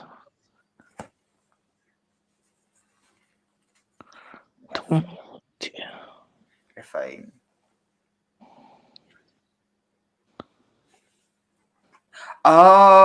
you will dwell with the Rephaim.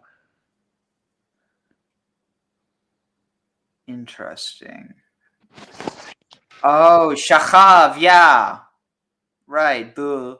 Shachav. They're a Interesting. set of tools for understanding the literary and historical construction of the Hebrew Bible. We finally have a pretty good idea of the origin, nature, and convoluted fate of the Rephaim. This episode would have been impossible without the absolutely wonderful study of the Rephaim by Jonathan Rogev. He systematically explores every single mention of the Rephaim known to history in the original languages, along with even slightly adjacent material that may bear on the overall subject matter. This is just the kind of scholarship that I honestly admire and adore. Go and you know what's coming. Yeah, it's published by Brill. So you too can descend into the afterlife of poverty by buying a copy. Fun.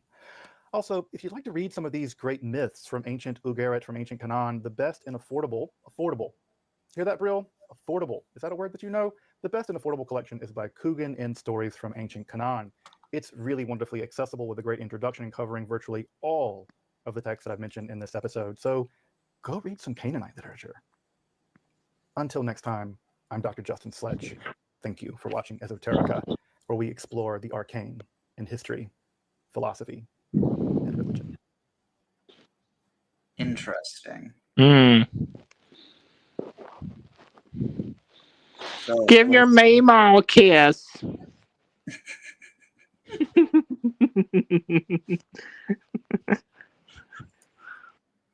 but yeah, it's interesting the parallels that you can find. Definitely. So that's probably a good place to wrap up. Yep. And if you can send me, well, I think you'll be able to download the file. It'd be nice if you could. What would be the way to send a file this large? Honestly, it would probably just be better for you to. Oh, we can talk about it after. Okay, cool. All right. So, let's see. To end it off, let's see. Honestly, maybe just same thing as before.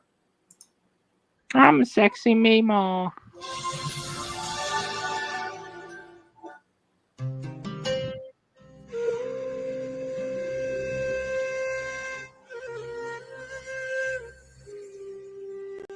אלוהינו לק נברך, אלוהינו לק נהלל, אלוהינו לק נגדל, אלוהינו לק נשחק, אלוהינו לק נרומם, אלוהינו לק נודי ונשתבי.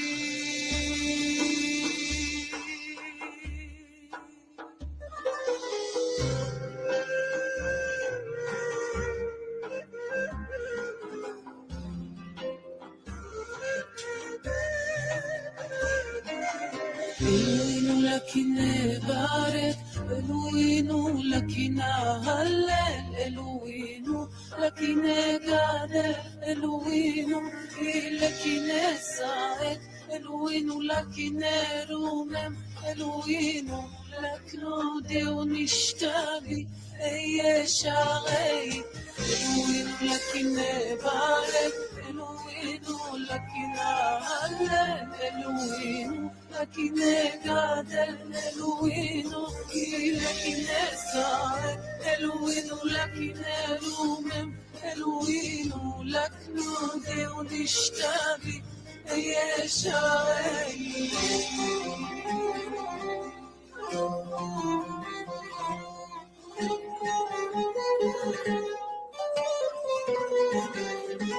Thank you.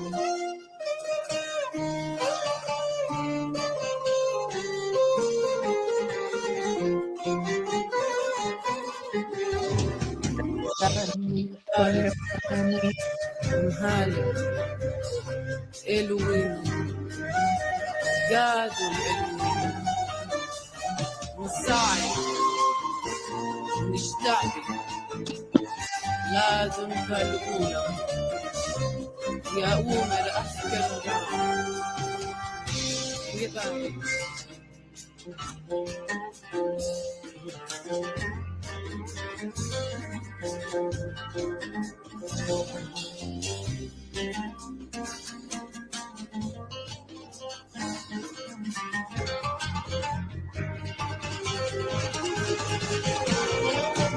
אלוהינו לקינה בערב, אלוהינו לקינה הלל, אלוהינו לקינה גדל, אלוהינו כי לקינה סרב, אלוהינו לקינה רומם, אלוהינו לקרותי ומשתבי וישמי, אלוהינו לקינה בערב, אלוהינו לקינה הלל, אלוהינו